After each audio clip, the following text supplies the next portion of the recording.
Ikaw ang nagsabi, men are logical, women are emotional creatures. Di ba? Iba magalit ang lalaki, iba magalit ang babae kasi nagtatanim sila ng sama ng loob. Tapos ngayon sasabihin mo, dapat mas mahal ng lalaki ang babae. Ang rationale niya is iingatan daw ng lalaki yung feelings ng babae. Bakit? Bakit? Tanong ko, bakit? Bakit kailangang ingatan? Bakit kailangan hindi masaktan? Di ba? Sa relationship, laging may quarrel. Sa relationship, laging may conflict. Mga ropa, huwag kayong matakot sa conflict. Kasama yan sa relationship. Hey, what's up mga ropa? Ito po ang yung lingkod. Suplado Moto. Okay mga ropa, meron akong papapanood sa inyo. Wait lang. Yun, meron pang load. Oh shoot, dindo na naman tayo sa isang walang lilim na gilid. Okay, wait lang mga ropa. Okay, panoorin nyo muna ito mga ropa. Ang babae, hindi niya sa'yo sasabihin kung ano nasa isip niya. She will only tell what she is feeling right now. At ang lalaki, hindi niya rin sasabihin kung anong nararamdaman niya. He will only tell what he is thinking right now. That's why they always argue. Ang woman kasi, emotional creature. Ang lalaki are logical creatures. When you talk to a man, all he hears is information. When you talk to a woman, she is feeling the words. That's why be very careful kung ano sasabihin mo sa isang babae. When you call a man stupid, he analyzes it, thinks logically. Hindi naman ako tanga. So what? He forgets it and move on. And a man calls a woman stupid, she remembers it for 20 years. Because she actually feels stupid. Men and women are different. When you tell a man something, he files it. When you tell a woman something, he stores it in a hard drive. Kaya napaka-importante na mas mahal ng lalaki si babae. Iingatan niya ang mga sasabihin niya dito sa babae at tatratuhin niya to ng tama dahil alam niya na emotional creatures ito. It is always more problematic kapag mas mahal ni babae si lalaki dahil sa sobrang mahaba na yung pasensya niya at pag-iintindi sa lalaki. Si lalaki, wala lang sa kanya dahil logical creature siya. So ang thinking niya lagi, napaka-OA at dramatic naman nitong partner misis niya. Yari ka doon kapag pinili mo lalaki, yung mas mahal mo. Kapag mas mahal ka ng lalaki, he will do everything in his power para hindi ka masaktan. Ganda no mga ropa no. Ganda na sinabi niya ron.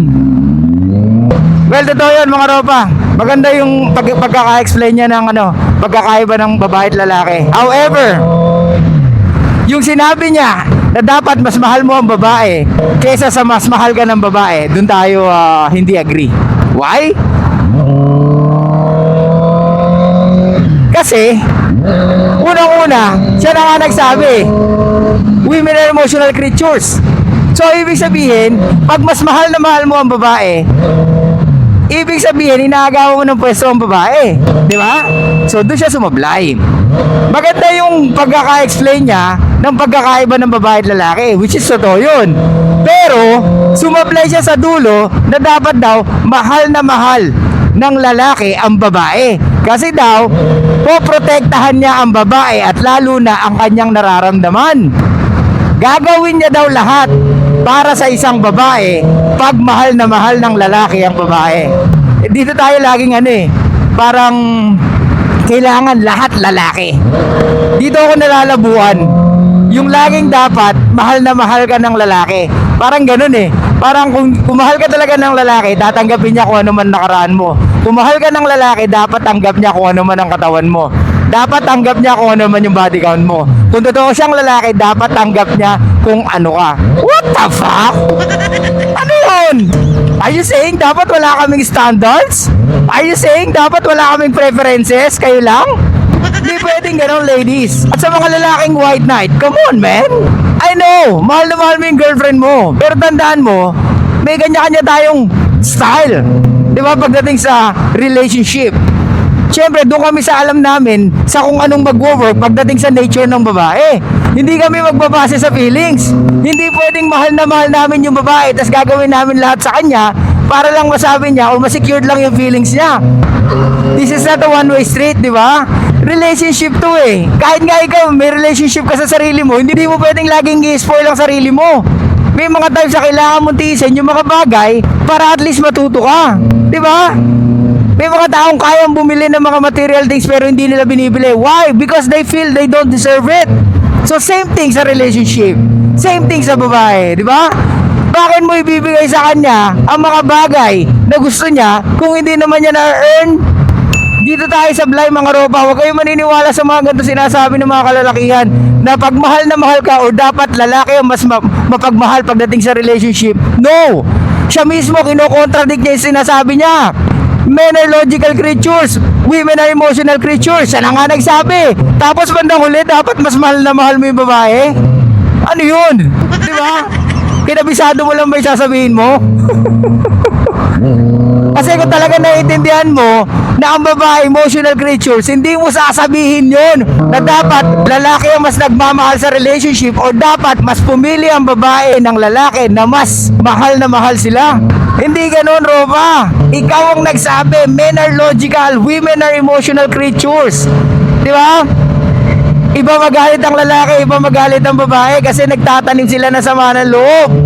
Tapos ngayon sasabihin mo, dapat mas mahal ng lalaki ang babae. Ang rationale niya is iingatan daw ng lalaki yung feelings ng babae. Bakit? Bakit? Tanong ko, bakit? Bakit kailangang ingatan? Bakit kailangan hindi masaktan? Di ba?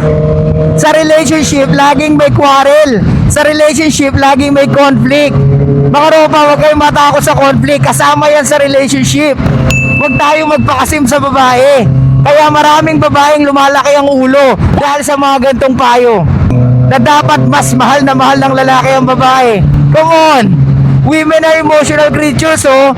So, ibig sabihin, pag mas mahal na mahal mo ang babae, inaagawan mo siya ng pwesto, ropa. Ibig sabihin, mas babae ka sa kanya. Ibig sabihin, mas kinikilig ka sa kanya. Ibig sabihin, hindi niya na kailangan i-earn yung pagmamahal mo o yung atensyon mo. Kasi willing kang ibigay yun sa kanya na kahit na ganda lamang ang binibigay niya. Come on, mga ropa. Wake up, bro. Yung mga sinabi niya na yun, kung hindi ka aware sa women nature, puta, maniniwala ka. Kaya nga sabi ko habang pinapanood ko, naku po, puta, maraming maniniwala dito. Kasi yung una niya salita, talagang totoo. Yung difference ng babae at lalaki.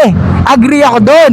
Kaso nung sinabi niya na dapat pumili ang babae or dapat ang lalaki mas mahal na mahal ang babae, doon siya sumablay at doon ako hindi agree. At never ako mag-agree doon kahit kailan. Hindi pwedeng mas mahal na mahal mo ang babae dahil walang mangyayari sa relationship nyo. Why? Kasi nanggagaling ka sa emotions mo. Uulitin ko, mga ropa.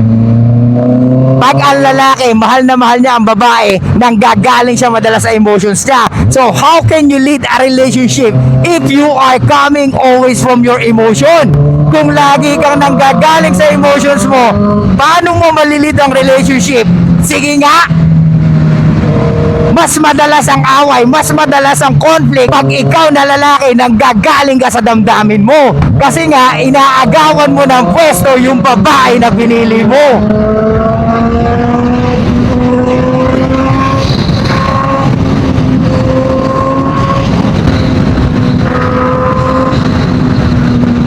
Gets ba, mga ropa? Hindi naman siguro mahirap intindihin to na dapat nanggagaling ka sa logical mo dahil ang babae nanggagaling sa emotions niya. So, ibig sabihin, by default, hindi mo dapat mahalin ang babae ng higit sa pagmamahal niya sa Europa. Gets? Hindi pwedeng mas lamang ang pagmamahal mo sa kanya. Oo, mas lamang ang provision at protection mo, walang problema yon. Pero kung mas lamang ang feelings mo kaysa sa feelings niya para sa'yo, then, doon na magkakaroon ng problema. Maliwanag? May mga lalaking niloko na, tinaihan na sa ulo, na bumuka ka na sa iba yung girlfriend nila, pero tinanggap pa rin nila. Why? Kasi nanggagaling sila sa emotions nila. Kasi naniniwala sila na dapat mas mahal nila ang babae kesa mas mahal sila ng babae. Ganyan nang mangyayari sa Europa. Pag minahal mo ng sobra ang babae, pwedeng mawalan siya sa'yo ng respeto or maboard siya sa'yo. Kaya ang ending, pag naboard yan, pwedeng kung ano-ano na ang papasok sa isip niya. Gets? So ano tayo gawin natin dito, mga ropa? Stop believing na dapat mas mahal mo ang babae kesa mas mahal ka niya. Uulitin ko, kung ang babae nang gagaling sa emotions niya, so ibig sabihin, mas pina-follow niya ang nararamdaman niya. So by default, hindi mo siya pwedeng agawan ng pwesto ropa. Kailangan siya ang mas nakaka-feel na mahal ka niya kesa mas mahal na mahal mo siya. Walang problema kung magbibigay ka ng sobra-sobrang provision at protection kasi given yon sa mga lalaki. Pero lagi mong tatandaan, dapat ine-earn pa rin nila ang mga bagay na binibigay mo. Gets? So yun lang guys, thank you so much. I'll see you guys next time. Cholo, peace out, and be fucking mysterious, mga ropa. Stop being a fucking white knight, simp, and nice guys. Alright?